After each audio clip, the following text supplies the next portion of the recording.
Hello, everyone. Welcome to Celsius 233, your go-to place for fiction book summaries.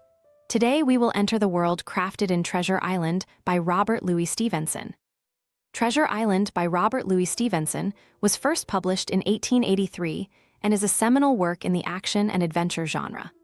The story follows young Jim Hawkins as he embarks on a thrilling quest for hidden pirate treasure, encountering a host of dangerous and unforgettable characters along the way.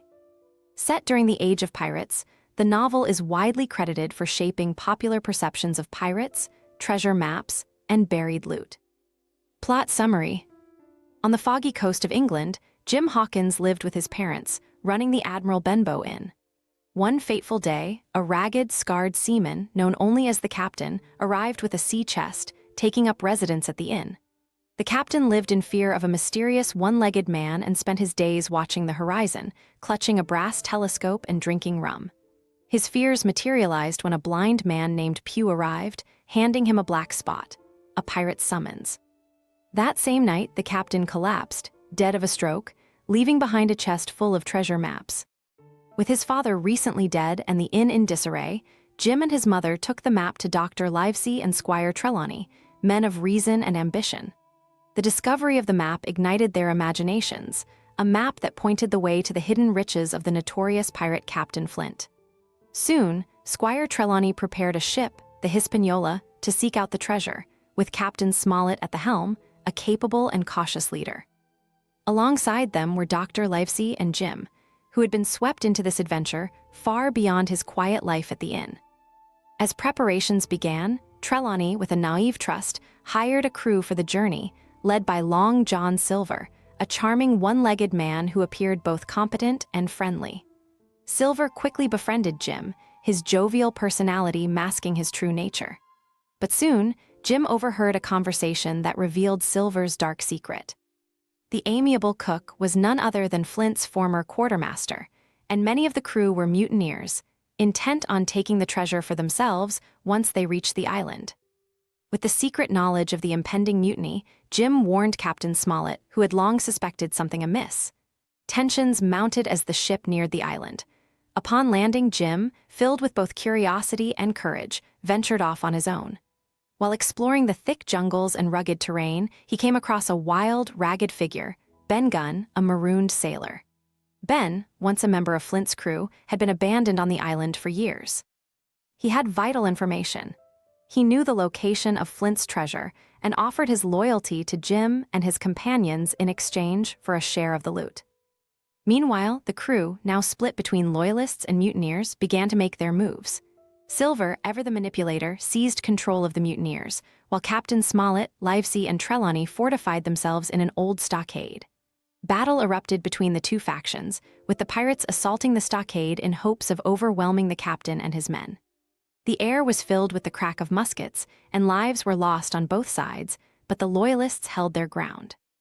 While these events unfolded, Jim continued his own daring exploits.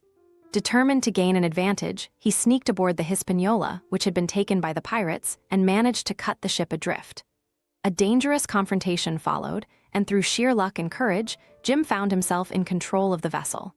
Exhausted but triumphant, he sailed the ship to a safe harbor and made his way back to the stockade, only to find that it had fallen into Silver's hands. Despite the danger, Jim's fate took an unexpected turn. Long John Silver, ever the pragmatist, did not harm the boy. Instead, he used Jim as a bargaining chip, hoping to negotiate his own survival. The remaining pirates, greedy and restless, demanded that Silver lead them to the treasure, threatening mutiny within their own ranks. Together, they embarked on the final leg of the treasure hunt, Jim a prisoner among them. The trek to the treasure's supposed location was filled with mounting tension. Silver, with Jim in tow, led the men deep into the island's heart, following the map Flint had left behind.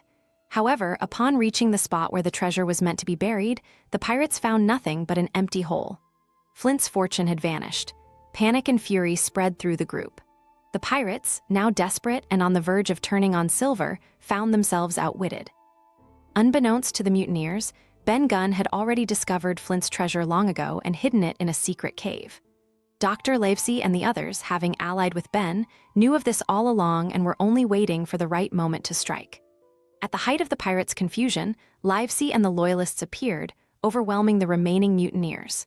Silver, ever the survivor, once again switched sides, throwing his lot in with the Loyalists. The treasure was secured, but not without cost. Many lives had been lost along the way, and the adventure had tested the mettle of all involved. The few surviving pirates were marooned on the island, left to fend for themselves, while Jim and the others made their way back to England with Flint's fortunes safely aboard the Hispaniola. Long John Silver, ever elusive, escaped during the return journey, taking with him a small portion of the treasure. His fate remained a mystery, though Jim would never forget the wily pirate who had once been both his friend and foe. With the treasure recovered and the adventure over, Jim returned to a quieter life, though the memories of the island, the sea, and the adventures he had faced stayed with him forever. The thought of Silver's escape lingered, but so did the knowledge that Jim had faced peril and emerged braver, wiser, and forever changed. Hope you enjoyed that. If you want more, explore other amazing works by Robert Louis Stevenson. You know where to find them. Check the description or Celsius 233. Remember, while our summaries capture the essence, they can never replace the full experience of reading the book. If this summary intrigued you, consider diving into the complete story, buy the book, and immerse yourself in Robert Louis Stevenson's original work. Bye-bye, take care, have fun.